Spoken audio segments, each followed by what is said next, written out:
pagi hari ini kami menyerahkan seluruh hidup, hati dan jiwa kami hanya tertuju kepada Tuhan.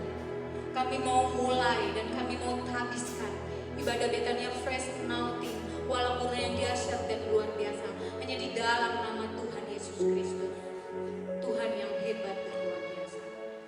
Mari kita mau katakan amin. Haleluya.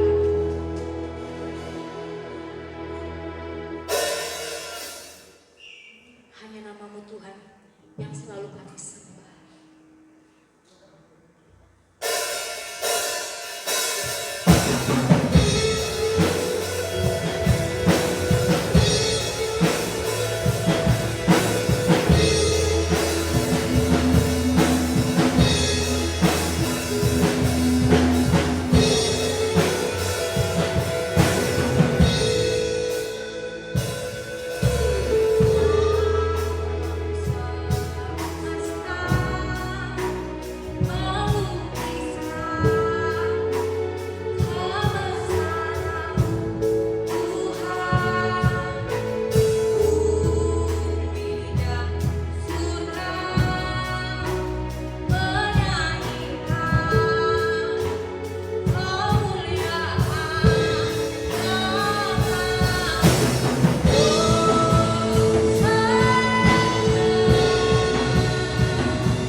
berikan sorak-sorai bagi Tuhan. Amin.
sungguh katakan setiap firman Tuhan kebenaran bagi kita, amin.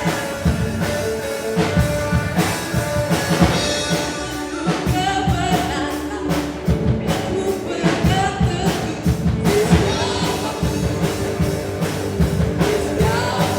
dengan segenap hati, dengan segenap hati, dengan segenap jiwa, percaya.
Bapak Ibu Saudara, mari kita lebih lagi menikmati kasih hadirat Tuhan.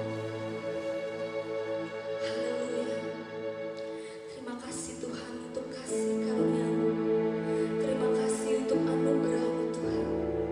Sungguh kami bersyukur memiliki Bapa yang baik seperti Mu. Haleluya. Terima kasih. Kasih setia.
sangat bersyukur di bulan yang baru ini.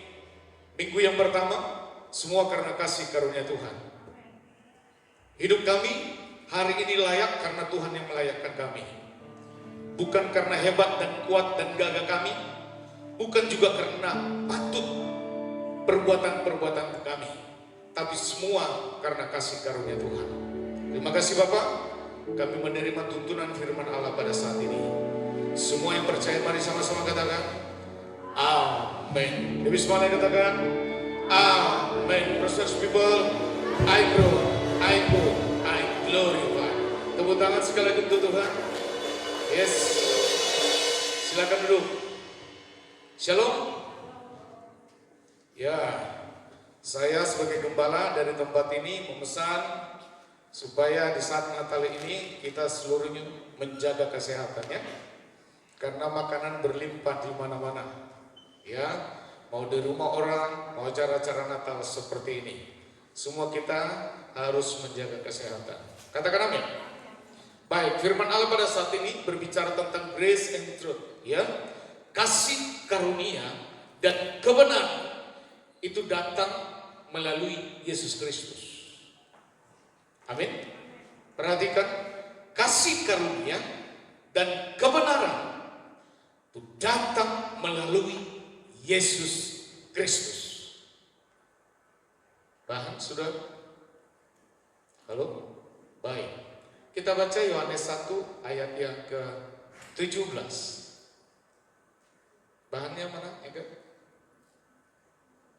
Yohanes 1 ayat 17, firman Allah berkata, sebab hukum Taurat diberikan oleh Musa.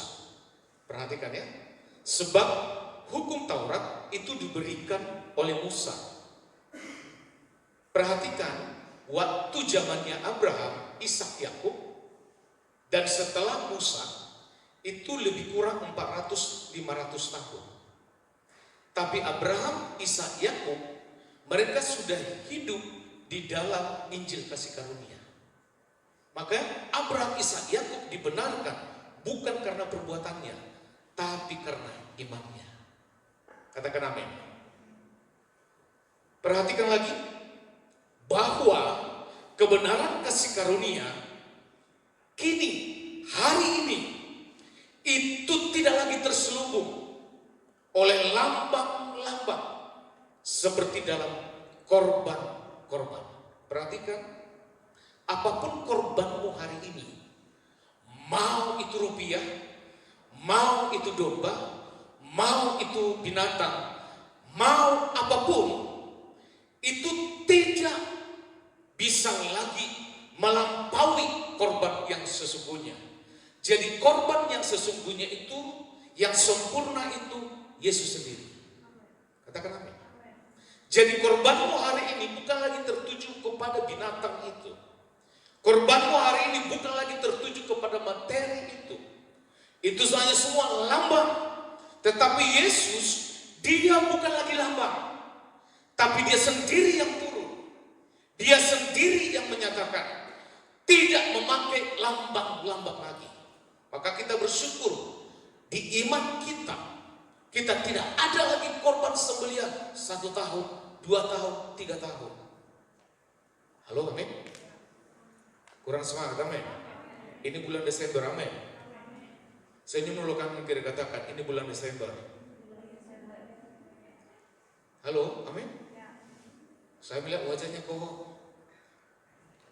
kurang semangat gitu ya. Memulai kanan kiri, semangat. Sentuh dia. Mana tahu dia tinggal sisa 60 watt karena matanya. Sentuh lagi, semangat. Oh, kok suaranya cuma segitu? Semangat. Lagi katakan semangat. Yuk kita baca sekali lagi ya. 1 dan 3, yuk. Sebab hukum Taurat diberikan oleh Musa, tetapi kasih karunia dan kebenaran datang oleh Yesus Kristus. Perhatikan, kasih karunia demi kasih karunia sudah engkau terima setiap hari. Perhatikan, kalau korban sembelihan itu hanya sesaat itu, maka kasih karunia tidak lagi tertuju kepada korban sembelihan itu yang binatang, Tapi kasih karunia itu berbicara pribadi Yesus. Maka engkau dan saya yang sudah di dalam Yesus, berarti yang kau terima setiap hari itu kasih karunia demi kasih karunia. Katakan amin. Itu ada Yohanes 1 ayat 16 ya. Berarti bahwa pemberian kasih karunia, berarti pemberian kuasa secara terus menerus itu akan disalurkan kepada orang-orang percaya. Kepada orang-orang percaya. Bukan kepada orang-orang Kristen, tapi kepada orang-orang percaya yang menanggapi kasih karunia yang diberikan kepada mereka. Jadi kasih karunia demi kasih karunia itu hanya diberikan kepada orang percaya. Katakan amin. Hanya diberikan kepada orang yang percaya, yang menanggapi, yang meresponi kasih karunia itu. Jadi tidak berbicara Kristen, tapi yang berbicara orang percaya. Kasih karunia itu merupakan kuasa. Kasih karunia itu merupakan kehadiran. Kasih karunia itu merupakan berkat Allah yang dialami oleh kita yang menerima Kristus. Perhatikan jemaat Tuhan terkasih, saya baru ada melayani pelepasan. Ya. Setelah melayani, sebelum melayani pelepasan, ada sesuatu sepertinya lebih berkuasa dari saya. Mobil saya ditabrak, bukan saya yang nabrak. Padahal mobil itu lagi parkir di tempat parkir. Pertama, belakangnya push. Beberapa hari kemudian setelah pelayanan pelepasan itu, tabrak lagi di depan, push. Setelah itu, ini bermasalah lagi semua lampu, push. Setelah itu ini nih, mati nih. Saya ambil tadi ini satu, kan ada 3 nih. Nah perhatikan, iblis itu pada saat dilawan, pada saat diusir, dia akan memunculkan fenomena. Pertama, supaya kita takut. Yang kedua, supaya kita akan tetap terikat padanya. Bahwa kuasa iblis lebih berkuasa daripada kuasa Tuhan. Perhatikan, segala sesuatu yang diserang iblis, yang benda mati, nggak perlu takut. Katakan amin.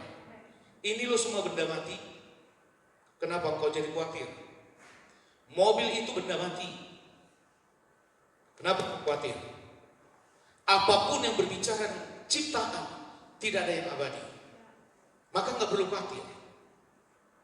Yang saya melihat keluarga dilindungi Tuhan, yang saya melihat anak-anak dimakan juga dilindungi Tuhan, dan saya datang lagi ke keluarga itu. Saya katakan, ada masalah? Ada. Bahwa satu usahanya harus tutup gara-gara ada ikatan. Akhirnya apa terjadi? Saya bilang, tidak apa-apa. Yang pasti seluruh jiwa keluarga ini diselamatkan Tuhan. Halo, amin.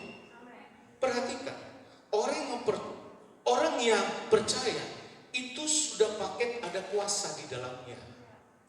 Maka serangan apapun tidak perlu takut, karena kuasa Tuhan yang ada di dalammu jauh lebih besar daripada kuasa-kuasa yang muncul di fenomena ini. Amin. Halo, amin. Semua peristiwa yang terjadi di Indonesia, jangan berbicara. Kita nggak boleh berbicara itu hanya manusia. Iblis itu menunggangi semua manusia dengan kepentingan dan keserakahan. Sumatera itu sudah puluhan tahun yang lalu sudah diingatkan. Dan orang-orang mengatakan tidak apa-apa, tidak apa-apa, tidak apa-apa. Dan akhirnya Sumatera seperti sekarang. Kita nggak bisa lagi membendung itu. Karena dari segi firman Tuhan, itu semua memang tanda-tanda Tuhan sudah mau datang. Tadi pagi ada gempa di tengah laut, di Kota Malang. Tapi tidak terasa ke daratan. Fenomena seperti ini membuat kita takut. Tapi percaya saja, selalu percaya orang tinggal kasih karunia Tuhan.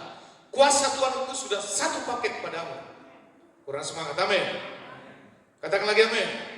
Sudah satu paket padamu. Maka perhatikan jemaat Tuhan yang terkasih, pada saat ini kasih karunia Tuhan tadi merupakan kuasa, merupakan kehadiran, dan merupakan juga berkat Allah yang dialami oleh kita yang menerima Kristus. Keselamatan itu tidak disebabkan oleh usaha kita untuk menaati hukum Taurat. Perhatikan, keselamatan yang kita dapat hari ini tidak disebabkan oleh usahamu berbuat baik, oleh usahamu untuk menaati semua hukum Taurat. Tetapi perhatikan, Roh Kudus dan kasih karunia Kristus yang datang ke dalam kehidupanmu, pribadimu, itulah yang mempengaruhi rohmu serta menciptakan kembali menurut gambar Kristus. Maka kita bersyukur sekali lagi bahwa hidup kita tidak lagi di bawah hukum Taurat, tidak lagi di bawah perbuatan-perbuatan baikmu. Sedangkan satu sisi yang lain, kepercayaan lain, mereka berlomba-lomba untuk perbuatan baik, untuk mendapatkan keselamatan. Engkau dan saya bukan lagi berlomba-lomba perbuatan baik. Sehebat apapun perbuatan baikmu, tidak akan pernah membuat engkau menerima juru selamat. Maka perhatikan, terima dulu caranya Yesus itu, baru kau bisa percaya. Banyak orang tidak percaya kepada Yesus karena tidak mau menerima caranya Yesus. Dia mau menerima Tuhan itu sesuai dengan konsepnya. Maka sampai kapanpun dia tidak akan pernah menerima kasih karunia. Amin ya. Maka perhatikan, kasih karunia satu paket dengan kebenaran. Katakan amin. Ini tadi. Kasih karunia itu satu paket dengan kebenaran. Kasih karunia itu datang hanya melalui Yesus, tidak ada yang lain. Amin. Tidak datang dari hukum Taurat, tidak datang dari Musa, tidak datang dari Abraham, tidak datang dari Ishak, tapi kasih karunia itu datang hanya dari Yesus. Dan kebenaran tentang kasih karunia ini itu juga hanya datang dari Yesus. Maka kasih karunia itu Yesus, kebenaran itu juga adalah Yesus. Amin. Perhatikan, ada catatan penting pada pagi hari ini. Lanjut bahannya nak. Halo? Mereka lagi rapat di situ. Ya. Catatan penting, lanjut nak. Perhatikan yang pertama. Ya, Injil Yesus bukan seperangkat aturan moral. Perhatikan, Injil Yesus itu bukan seperangkat aturan moral. Kalau berbicara aturan moral, orang di luar Yesus itu jauh lebih baik. Bisa Pak? Secara moral, secara etika menyapa orang, justru di luar Yesus itu banyak lebih sopan. Kita yang di dalam Yesus sudah diberikan sesuatu pun, belum tentu moralmu, belum tentu etikamu ngomong terima kasih kepada dia. Jadi kalau keselamatan itu diukur dari tolak ukur moral, Bapak dan Ibu dan saya tidak akan bisa masuk. Maka ingat, anak muda yang kaya raya, apalagi kekurangannya, sampai Yesus pun memuji dia. Moralnya sempurna. Dia tidak berzina, dia tidak merampok, dia tidak membunuh, dia memperhatikan orang lain, dia memperhatikan orang-orang terlantar, dan Yesus pun memuji moralnya. Tapi saat Yesus mengatakan kepada anak muda itu, anak muda, dia memuji, Yesus memuji, mari, juallah hartamu, ikutlah aku. Hanya satu sifat dari anak muda orang kaya ini, yaitu hatinya melekat kepada harta. Perhatikan ya, perhatikan hari ini. berapa rupiah pun yang kau punya hari ini, itu tidak akan pernah membuatmu untuk menerima keselamatan. Berapa rupiah pun yang kau simpan, yang kau punya hari ini. Orang kaya itu semuanya dia sudah punya. Maka kita mencatat anak muda itu, dia tidak mau menjual hartanya, sebab hatinya pada hartanya, maka dia meninggalkan Yesus dengan keadaan sedih. Perhatikan, kita ikut Yesus bukan berarti hidupmu secara finansial jadi melarat. Tidak. Alkitab mencatat seperti itu. Katakan apa? Maka perhatikan, dari sekian banyak adu debat tentang persembahan, dari sekian adu debat tentang masalah persepuluhan, apapun itu, semakin banyak informasi yang kau dapat, mereka semua sudah punya kepentingan masing-masing. Di gereja kita ini, saya minim memberitahukan hal-hal seperti itu. Mengapa? Karena tujuanmu menabur untuk pelayanan hanya satu. Sebagai bentuk kau mengasihi Tuhan, sebagai bentuk kau bersyukur, dan yang paling utama, supaya kau tidak mencintai uang. Di luar itu saya tidak akan mau ajar lagi. Selama Bapak dan Ibu memakai istilah-istilah yang lain, kebenaran silakan. Karena berkat Tuhan itu tidak tertumpu kepada taburan jemaat. Tuhan bisa memberkati dengan cara yang lain. Amin. Setuju, katakan amin. Maka perhatikan, hanya itu saja. Waktu kau menabur, kau mengasihi Tuhan, bentuk kau bersyukur, dan bentuk kau tidak cinta uang. Sudah. Lanjut, bos. Yang pertama tadi, Pak. Siap. Mana ikat? Baik.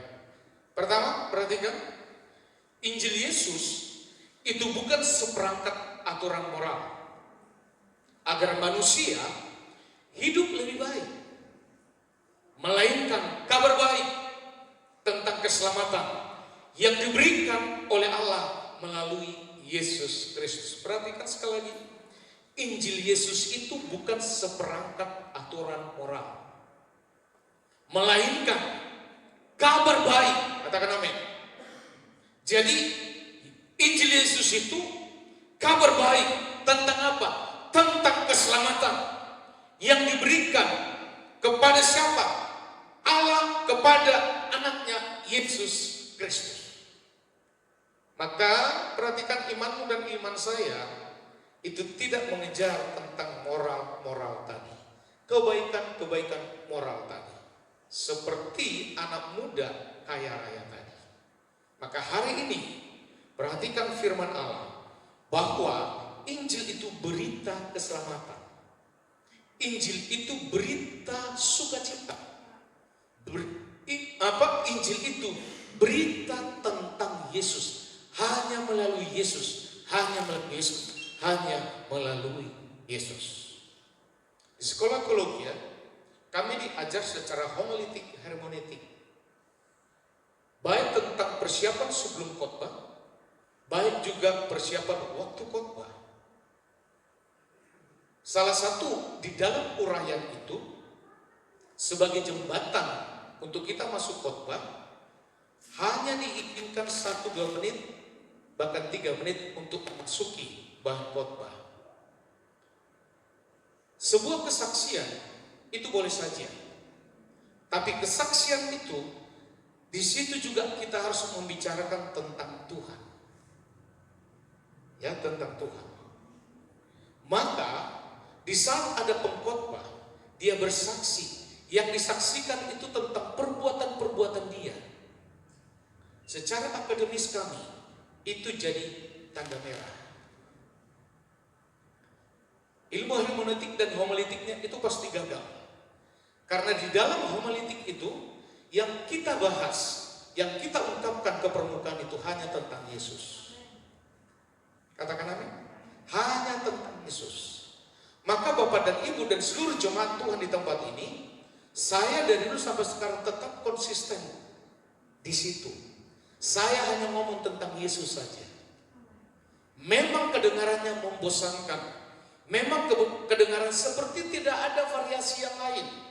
Ingat, engkau dan saya datang beribadah di tempat ini bukan menyenangkan hatimu, bukan menyenangkan tetanggamu, bukan menyenangkan kanan kirimu, tapi engkau datang beribadah kepada Tuhan itu hanya untuk menyenangkan Tuhan. Dan untuk menyenangkan Tuhan, engkau hanya fokus saja membicarakan tentang Tuhan saja. Kau hanya fokus mendengar tentang Yesus saja. Bosan? Ya bosan. Yesus khotbah 3,5 tahun, dia khotbah dengan penuh kuasa. Catat di Alkitab, tidak ada ceritanya waktu Yesus khotbah 1.000 bertobat, 2.000 bertobat, 3.000 bertobat. Hanya Petrus. Mengapa? Karena khotbah Yesus hanya ngomong tentang Bapaknya. Khotbah Yesus hanya ngomong tentang Bapaknya. Khotbah Yesus hanya ngomong tentang Juru Selamat dia sendiri. Orang-orang saat itu tidak percaya karena Yesus dia berasal dari keluarga Yusuf. Maka hari ini engkau dan saya harus kuat-kuatan hanya dengar tentang Yesus saja. Amin. Halo, amin. Karena kembali lagi berbicara tentang Yesus, engkau harus menerima dengan cara Yesus. Baru engkau bisa nyaman di dalam mendengarkan firman Allah. Roma 1 ayat 17 yuk. Kita baca bersama-sama 1, 2, 3.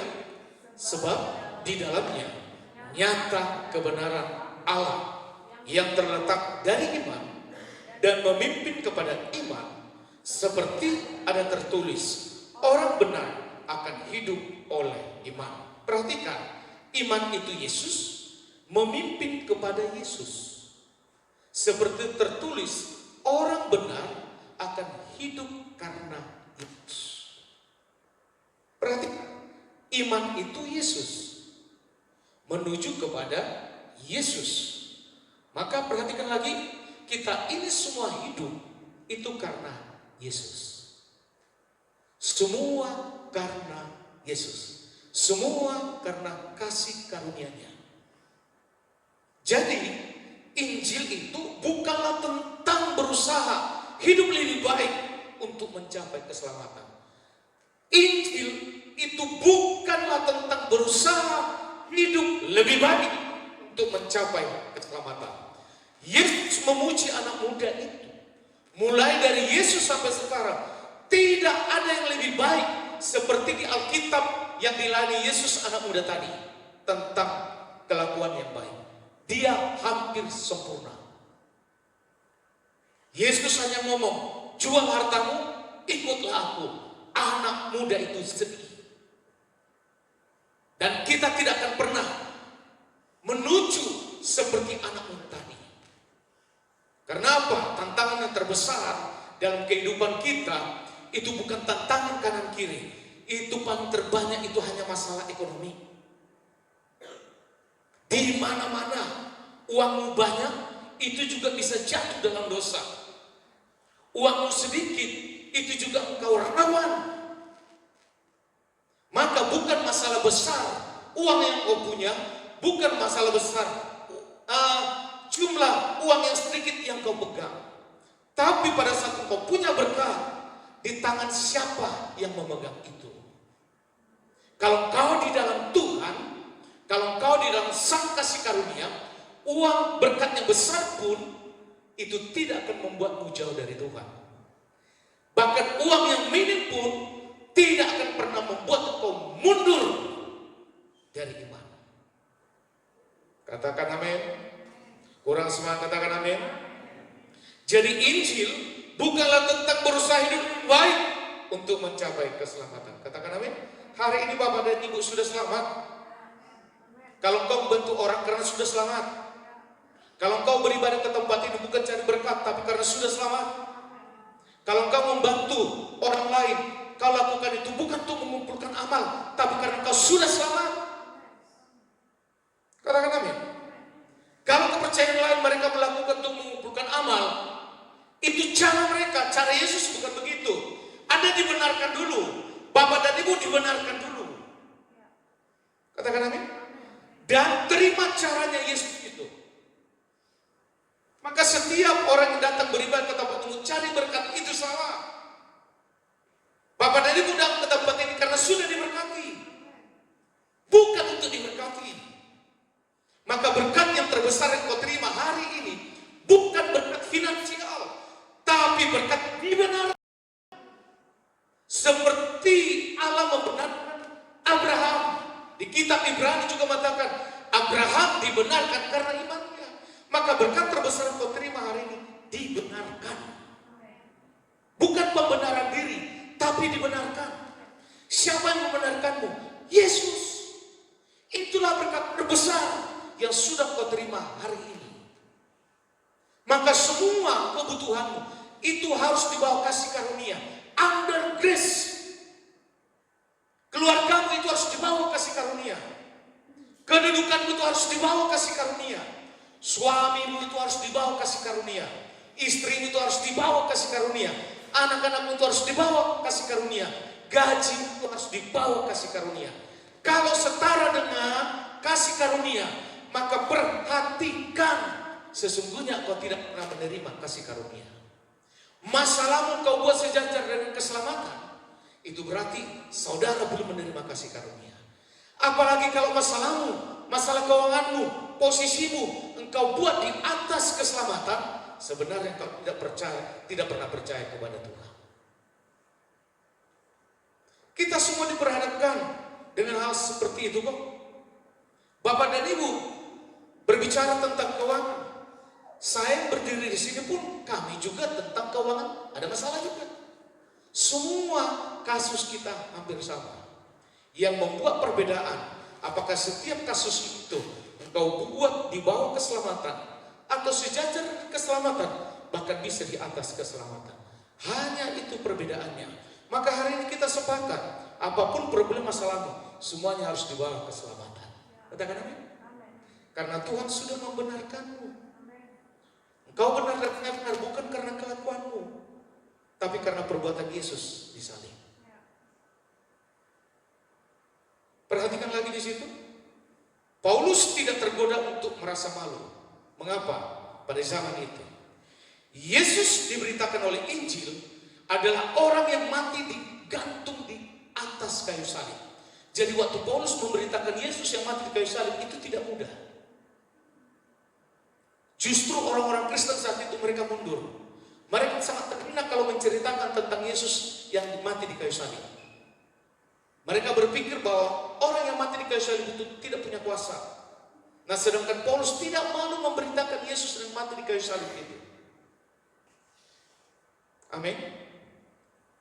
Mengapa kita buat hanya kayu salib di sini? Gak ada lagi gambarnya Yesus atau patungnya Yesus. Karena Yesus sudah terangkat ke surga. Amin. Paulus tidak malu.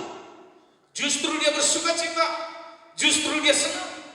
Justru dia tahu fokus hidupnya hanya memberitakan Yesus yang mati gantung di atas kayu salib. Karena keselamatan orang-orang percaya sebagai tujuan Injil. Injil ada kekuatan Allah yang menyelamatkan.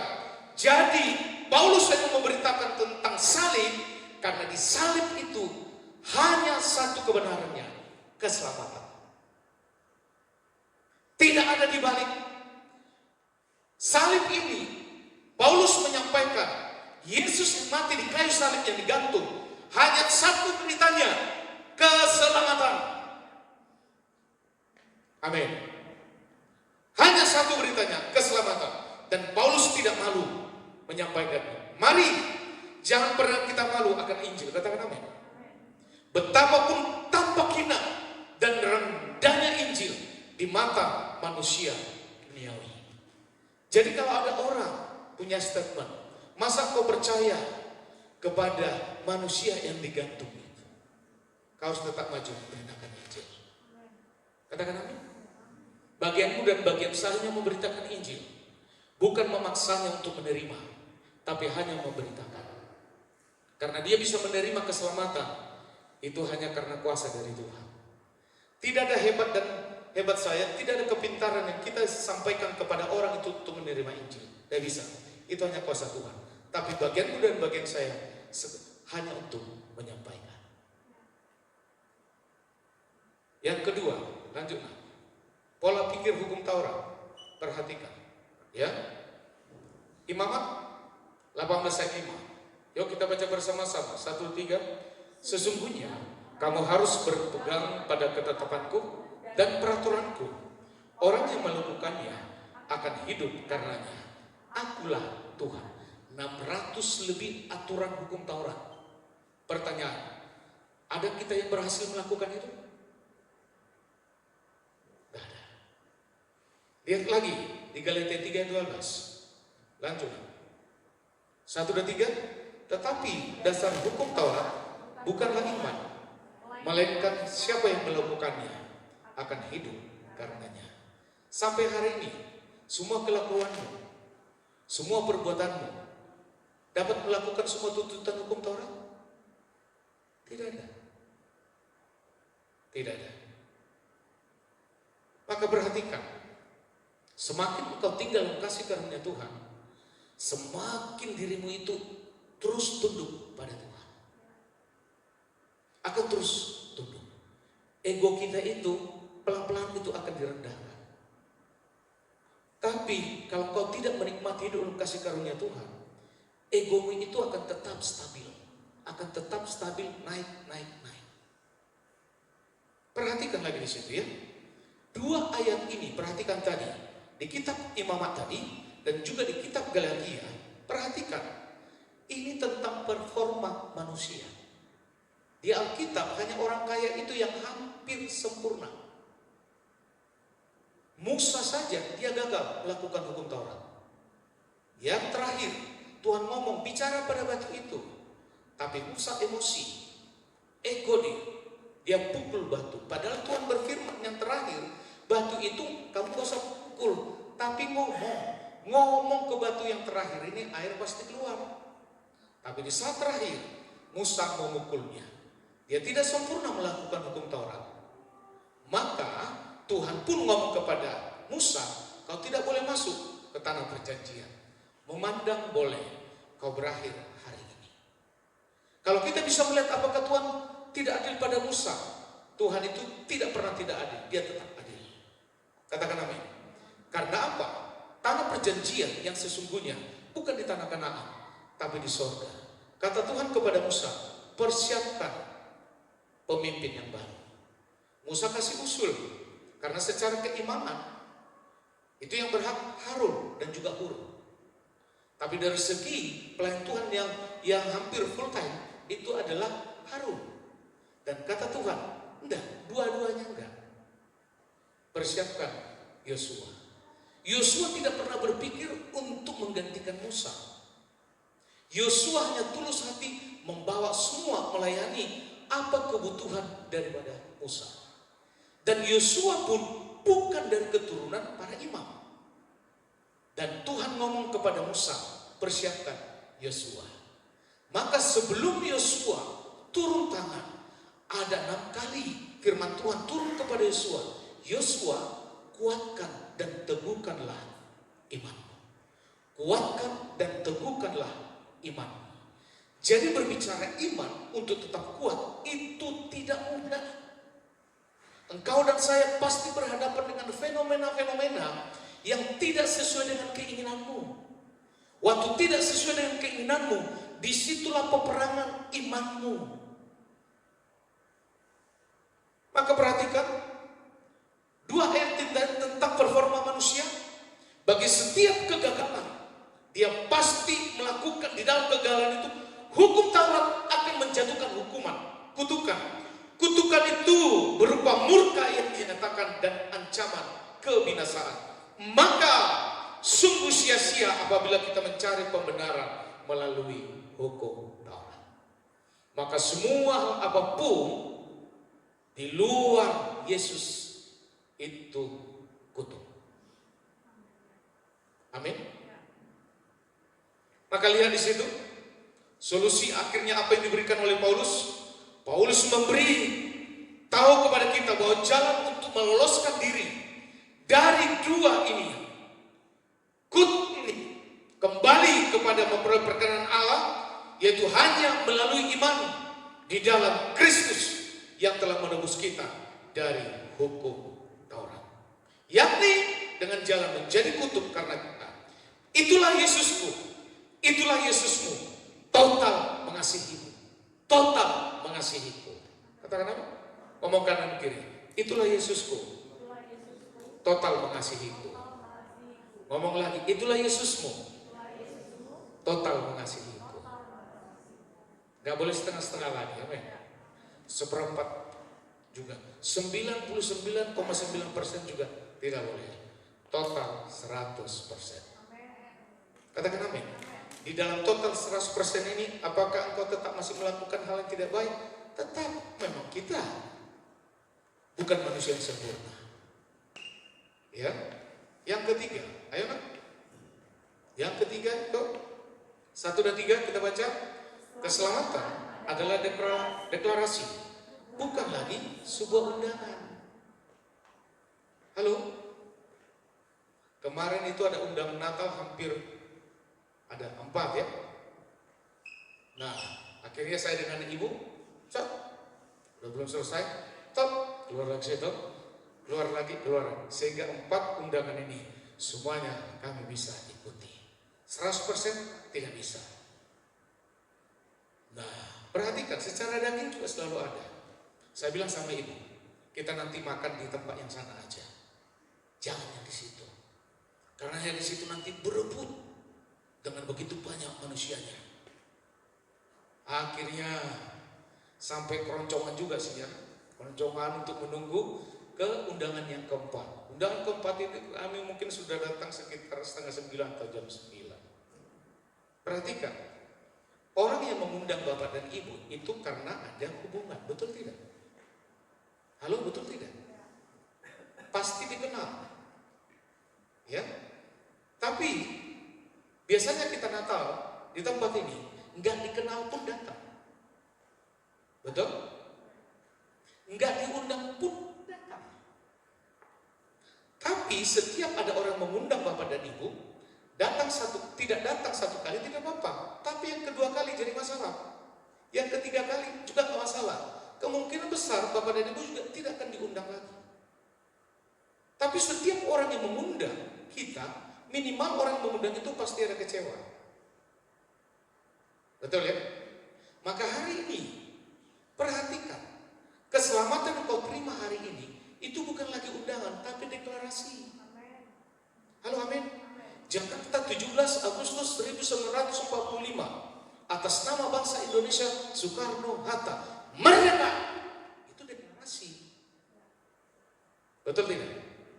Kita yang tidak lahir 1945, di atas itu semua, apakah bapak dan ibu masih ikut berperang? Mengalahkan Belanda, Jepang, Cina, Bangladesh, atau yang lain? Enggak kan?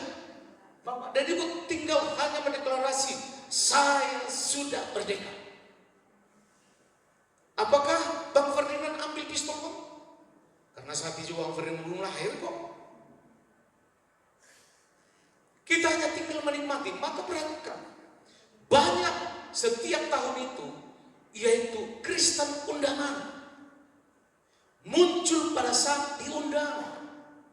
Apa menjadi latar belakangnya? Masing-masing. Tapi kita yang sudah dalam kasih karunia Tuhan, keselamatan yang kau terima hari ini bukan lagi undangan, tapi deklarasi. Saya anak Tuhan, saya penghuni sorga, saya mempunyai sang juru selamat, Yesus Kristus.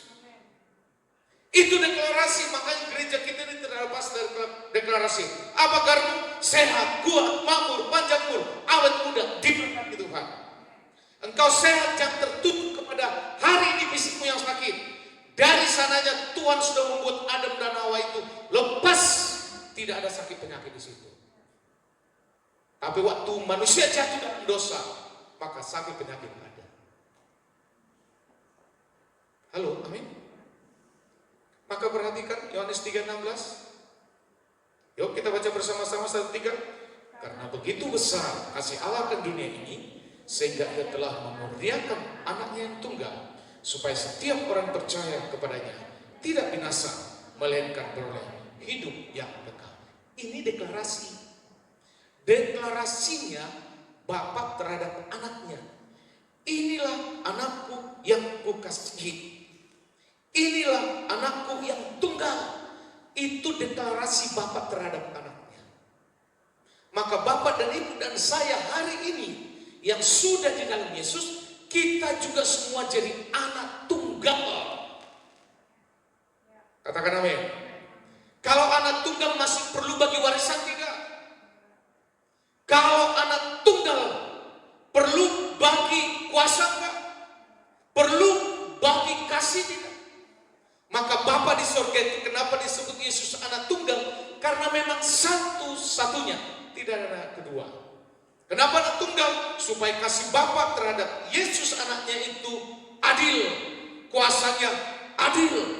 Warisannya adil. Tidak ada yang komplit. Maka Bapa dan Ibu dan saya hari ini, secara firman Allah, engkau juga anak tunggal. Katakan amin. Maka kasih Tuhan tidak akan pernah terbagi-bagi. Kasih Tuhan itu padamu, anak tunggal. Tidak terbagi. Anak tunggal. Anak tunggal. Ngomong kanan kiri, saya anak tunggal. Kurang semangat, saya anak tunggal. Nanti kalau pulang ke rumah jangan ngomong ke saudara, saya anak tunggal Pak. Kalau itu masalah. Adikmu tidak akan terima. Kalau kau ada 3 bersaudara, abangmu tidak akan terima. Tapi ini berbicara iman. Katakan amin. Di dalam Yesus kita semua anak tunggal. Kalau anak tunggal berarti kasih Yesus kepada Bapak dan Ibu dan kepada saya sama. Amin. Jadi jangan ngomong lagi, Tuhan kenapa mengasihi aku 50% yang itu 100%? Enggak ada. Kasih Tuhan padamu sama. Kuasa Tuhan padamu dan pada saya sama. Tidak terbagi-bagi. Katakan amin. Maka kalau usir setan nggak perlu panggil pendeta, kuasanya sama kok. Betul tidak? Halo amin. Aduh Pak Pendeta, kenapa? Kita usir setan dulu. Ya sudah kamu aja usir. Kuasanya sama kok. Aduh Bapak. Nah, kalau sudah adu Bapak ya sudah ya kita sama-sama. Kan gitu ya. Karena ada pengertian yang lain di dalam hatinya. Tapi perhatikan, semua demand of God-nya Tuhan. Amin. Semua kita ini manusianya Tuhan. Kuasanya sama. Anak tunggal kok. Ngomong lagi kanan kiri sekali lagi. Saya anak tunggal. Iya dong. Mau orang lain bilangin sombong sekali dia. Tidak masalah. Saya nggak tunggal. Saya 10 bersaudara. Kalau saya datang nanti ke keluarga, saya nggak tunggal. Yang 9 nggak terima dong. Maka jangan bawa ini, tapi bawa secara spirit, secara iman. Saya anak tunggal. Betul? Amin. Bang Odin, amin. Anak tunggal. Berapa bersaudara bang? Nah, nanti ke rumah jangan ngomong ya saya anak tunggal. Tapi secara iman, Bang Odin anak tunggal. Amin ya. Maka perhatikan lagi yang keempat. Yuk, 1, 2, 3. Yang keempat nak. Yuk, 1, 2, 3. Jika Injil hanya sebuah undangan untuk mencoba, maka keselamatan hanya bergantung pada respon manusia. Kenapa banyak orang murtad? Karena keselamatan dicoba-coba. Kenapa banyak orang-orang terkenal jadi murtad? Karena keselamatan yang dia terima itu hanya ingin coba-coba. Hari ini keselamatan yang kau terima itu nggak boleh coba-coba. Anak muda nggak boleh coba-coba, amin. Yang paling fatal itu ada khotbah seseorang begini. Kalau anak muda dia mencari pasangan hidup yang di luar Yesus, itu berarti engkau lagi mencari pasangan yang sama dengan iblis. Ngeri kan? Saya terima juga ini apa kata pendeta ini. Ya, karena tidak mungkin terang bersatu dengan gelap. Maka anak muda dikatakan, anak muda, kalau kau mencoba-coba cari pasangan hidup, oh saya mau menginjili Pak, oh mana tahu Pak dia mau Pak, oh saya Pak, ingat engkau lagi mencari pasangan hidup yang sama dengan iblis.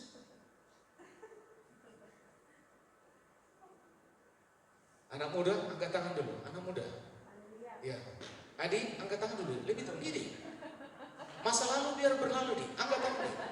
Ya, yang baru akan datang. Amin. Nah, perhatikan lagi di situ ya. Yesus mengatakan sekali lagi bahwa keselamatan itu adalah deklarasi. Jadi keselamatan bukan lagi bergantung pada respon manusia, tapi keselamatan itu datangnya dari Tuhan. Waktu kau terima, itulah berkat terbesar yang kau terima hari ini. Katakan amin. Yang keempat, yuk baca bersama-sama 1, 2, 3. Apa gunanya terkenal di bumi kalau surga tidak mengenal namamu? Bang Benny sudah terkenal di Kuala Gurun tidak? Belum ya? Nah, Adi sudah terkenal di Kuala Gurun? Belum. Enggak terkenal di Kuala Gurun, enggak dikenal surga juga. Kasihan. Ya? Perhatikan, orang nomor 1 di Indonesia Prabowo pasti semua orang mengenalnya, tahu namanya. Maka perhatikan lagi di sini. Apa gunanya terkenal di bumi kalau surga tidak mengenal namamu? Yang kita inginkan terkenal di bumi, terkenal juga di surga. Betul? Betul tidak? Nah, yang kasihan, dia tidak terkenal di bumi, tidak terkenal juga di surga. Maka minim, sekalipun kau tidak terkenal di Kuala Gurun ini, tapi terkenal di surga. Itu minim. Halo, amin? Ngomong kanan kiri. Ayo ngomong kanan kiri. Namaku terkenal di bumi, terkenal juga di surga. Amin ya. Pak Pendeta, di mana tercatat itu? Jangan asal ngomong saja Pak Pendeta. Ada semua ya. Yuk kita baca Markus 8 ayat 36 yuk. 1, 2, 3. Apa gunanya seorang memperoleh seluruh dunia tetapi ia kehilangan nyawanya? 37. 1, 2, 3. Karena apakah yang dapat diberikannya sebagai ganti nyawanya? Perhatikan, tidak ada lagi relasi yang sungsang. Otoritas Yesuslah tertinggi dan kita tidak perlu lagi menggugatnya. Perhatikan, tidak ada lagi relasi yang sungsang. Kalau baik lahir yang sungsang itu berarti kakinya duluan terbalik, harus kepalanya. Kalau kakinya berarti harus dioperasi. Perhatikan, kalau hidupmu dan hidup saya selalu berpijak kepada hukum Taurat, hidupmu sungsang. Hidupmu sungsang. Tapi hidupmu dan hidup saya hari ini harus di dalam kasih karunia Tuhan. Itu normal. Katakan amin. Itu baru normal. Maka perhatikan, semua apa yang kita punya hari ini itu sirna. Semua ciptaan ini sirna, tidak ada yang abadi. Kau punya hari ini, perhatikan orang yang dapat bencana di Sumatera sana. Dia sudah membangun rumahnya bagus-bagus, mobilnya lebih daripada 1, tapi dalam sekejap sirna. Halo? Maka segala sesuatu ciptaan itu tidak perlu kau pertahankan. Semuanya sirna. Hanya iman di dalam Yesus perlu kau pertahankan. Katakan amin. Halo, amin. Ngomong lagi kanan kiri, tetap semangat. Ngomong duluan, selamat hari Natal. Nah, gitu ya. Baik, kita semua bangkit berdiri, semua tim PW maju ke depan. Kita belajar lagu yang baru ini. Nanti di saat Natal juga ini akan kita nyanyikan ya. Hanya di dalam Yesus ada keselamatan. Katakan amin. Di luar Yesus tidak ada keselamatan dan tidak ada kebenaran. Yes Tuhan. Mari persiapkan anggur dan roti juga. Haleluya. Tuhan baik. Tuhan baik. Yesus baik. Amin. Amin. Yesusku.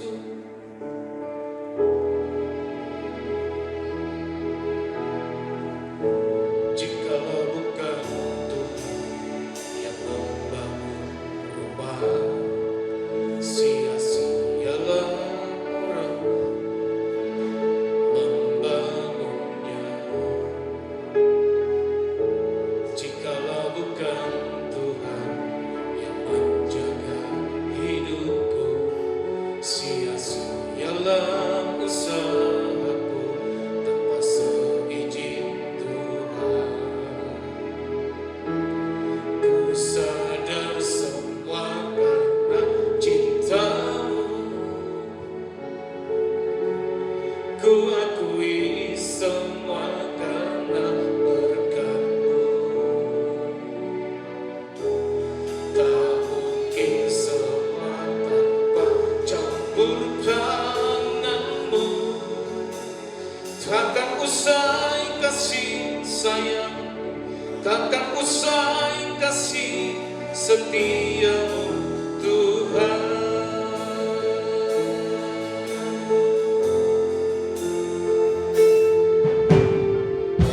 Jikalau bukan Tuhan yang membangun rumah, sia-sialah usaha membangunnya. Jikalau bukan Tuhan yang menjaga hidupku, sia-sialah usahaku tanpa seizin Tuhan. Ku sadar semua karena cinta-Mu, ku akui semua karena berkat-Mu. Tak mungkin semua tanpa campur tangan-Mu. Takkan usai kasih sayang-Mu, takkan usai kasih setia-Mu Tuhan. Tak pernah usai kisah sayang-Mu, dan tak pernah usai kisah setia-Mu. Tak pernah usai, selalu di hatiku. Amin, amin. Yesusku, cinta-Mu, ku akui semua karena berkat-Mu. Tak mungkin semua tanpa campur tangan-Mu. Takkan usai kasih sayang-Mu, takkan usai kasih setia-Mu Tuhan. Lagi ku sadar semua karena cinta-Mu, yeah. Ku akui semua karena berkat-Mu. Tak mungkin semua tanpa campur tangan-Mu. Takkan usai kasih sayang-Mu, takkan usai kasih setia-Mu Tuhan. Yeah. Ku sadar semua karena cinta-Mu. Amin, amin. Ku akui semua karena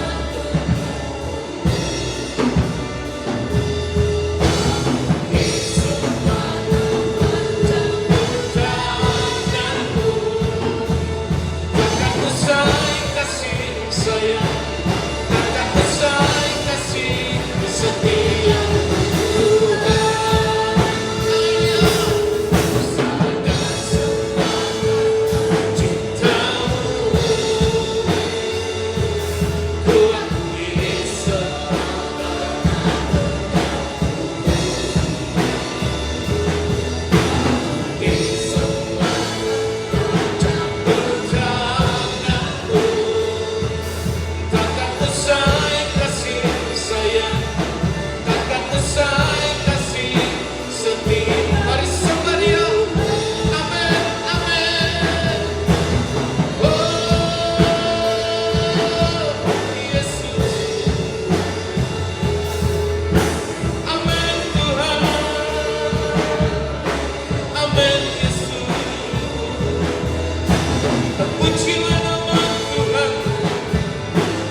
Tuhan. Sekali lagi katakan, takkan usai kasih sayang, takkan usai kasih setia Tuhan.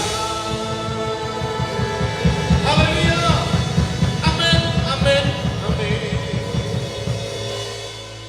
Mari semua angkat roti lebih tinggi dari atas kepala kita. Bapak, Ibu, dan saya harus terima cara penyelamatan yang datang dari surga. Maka kasih karunia itu akan mudah engkau terima. Bapak dan Ibu dan saya sudah dibenarkan Tuhan. Dibenarkan dulu. Harus dibenarkan dulu. Maka pada saat engkau melakukan perjamuan Tuhan ini, kau dan saya bersekutu di dalam Yesus. Maka ini kebenaran. Maka jangan pernah ragu-ragu melakukan tindakan iman seperti ini.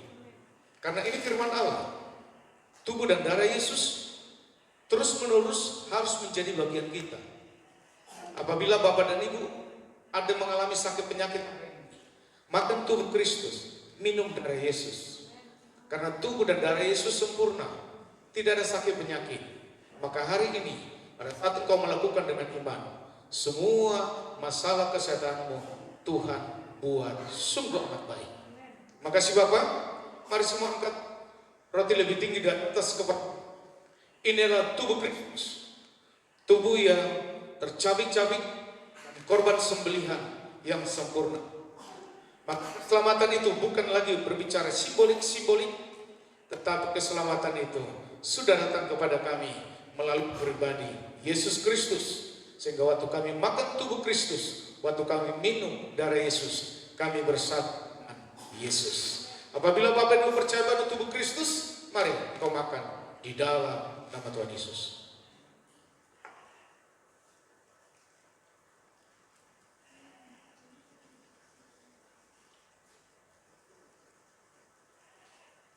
Mari kau angkat cawan anggur lebih tinggi dari atas kepala.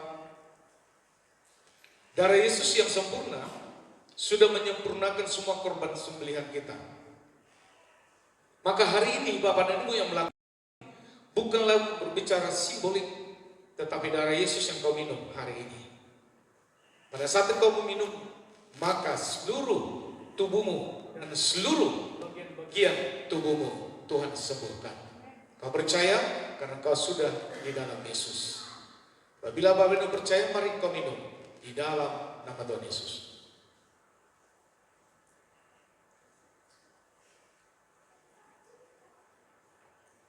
Mari bersyukur di hadapan-Nya. Haleluya. Amin Tuhan.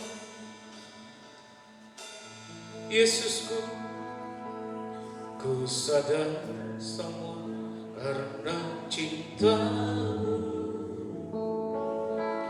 Ku akui semua karena berkat-Mu. Tak mungkin semua tanpa campur tangan-Mu. Takkan usai kasih sayang, takkan usai kasih setia-Mu Tuhan. Ku sadar semua karena cinta-Mu. Ku akui semua karena berkat-Mu. Tak mungkin semua tanpa campur tangan-Mu.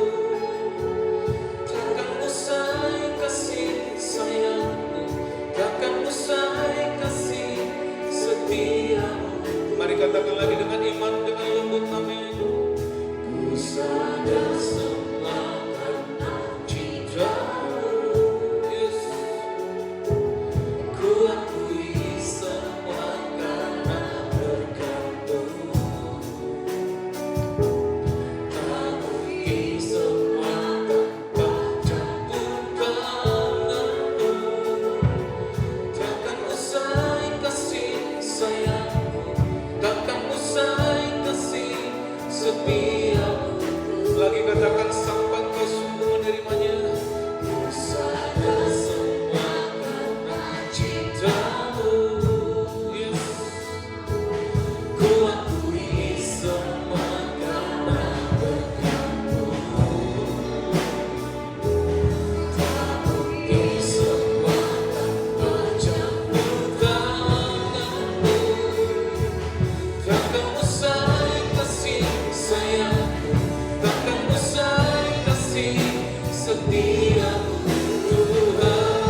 kasih Tuhan terhadap kami tidak akan pernah sirna.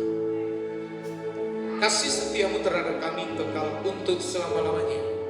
Dan kami bersyukur atas kebenaran ini. Kami sudah dibenarkan oleh Tuhan. Kami sudah dipilih oleh Tuhan.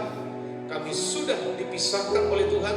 Dan kami sudah ditetapkan oleh Tuhan menjadi orang-orang pemilik surga. Terima kasih Bapak untuk semua hal di bawah keselamatan ini tidak akan pernah menggoncangkan kehidupan kami, iman kami di dalam Yesus. Kami bersyukur karena kami tahu Tuhan bahwa keselamatan dari Tuhan itu berbicara pribadi lepas pribadi, pribadi lepas pribadi. Terima kasih Tuhan yang terbaik dalam semua kehidupan kami. Diberkati setiap rumah tangga kita, diberkati suami, diberkati istri, diberkati setiap anak-anak. Dan percaya kehidupan mereka yang akan datang ini, generasi berikutnya jauh lebih baik, jauh lebih berhasil dari kami semua orang tuanya hari ini. Terima kasih Bapa dalam surga. Studi mereka, pendidikan mereka, intelektual mereka, bahkan batin karakter mereka, semuanya di dalam kasih karunia Tuhan. Terima kasih Bapa untuk semua rekan-rekan yang hari ini juga untuk menerima pasangan hidup. Tuhan yang mendatangkan, Tuhan yang menuntun mereka, supaya Tuhan memberikan kepada mereka adalah orang-orang, pasangan-pasangan hidup yang cinta Tuhan yang lahir baru. Terima kasih Bapak, diberkati semua pekerjaanmu, apapun yang kau terima hari ini, sebagai dokter, PNS, swasta, polisi, dan semua apa yang Tuhan taruh kerjanya kau punya hari ini, termasuk yang bekerja di hutan, di sungai, semuanya kasih karunia Tuhan juga melingkupi kita. Terima kasih Bapa surga, kasih karunia Tuhan berlimpah buat kami semuanya. Kami sehat, kuat, makmur, panjang umur, dan semuanya di dalam kasih karunia Tuhan. Terima kasih Bapak. Hari ini kami mau buat pekerjaan Tuhan di tempat ini, terlebih untuk Natal kami tanggal 19. Tuhan yang memberkati seluruh apa yang kami butuhkan. Kami percaya Tuhan memberkati kami berlimpah-limpah. Terima kasih Bapak. Hari ini juga sore jam 5 kami Natal di BFA Hurungbunut. Kasih karunia Tuhan, cuaca semuanya baik, tidak ada hujan, tidak ada angin yang kencang, semuanya di dalam perlindungan penjagaan Tuhan. Sehingga setiap orang-orang yang datang beribadah pada sore hari nanti di Hurungbunut, mereka dijamah Tuhan, mereka juga ditetapkan Tuhan, bahkan mereka juga memiliki iman, tinggal di dalam kasih karunia Tuhan. Terima kasih Bapak, terima kasih Tuhan yang terbaik buat kami semuanya. Berkati semua persembahanmu, persepuluhanmu, ucapan syukurmu untuk Natal, semuanya Tuhan memberkati berlimpah kali ganda. Mari semua angkat tangan di hadapan Tuhan dan terimalah berkat Tuhan. Kasih karunia dari Allah Bapa di surga yang berlimpah-limpah, cinta kasih dari Yesus Kristus, dan pimpinan dari Roh Kudus yang memimpin kita hari ini sampai Maranatha, Tuhan Yesus datang kedua kalinya. Semua yang percaya, mari sama-sama katakan Amin.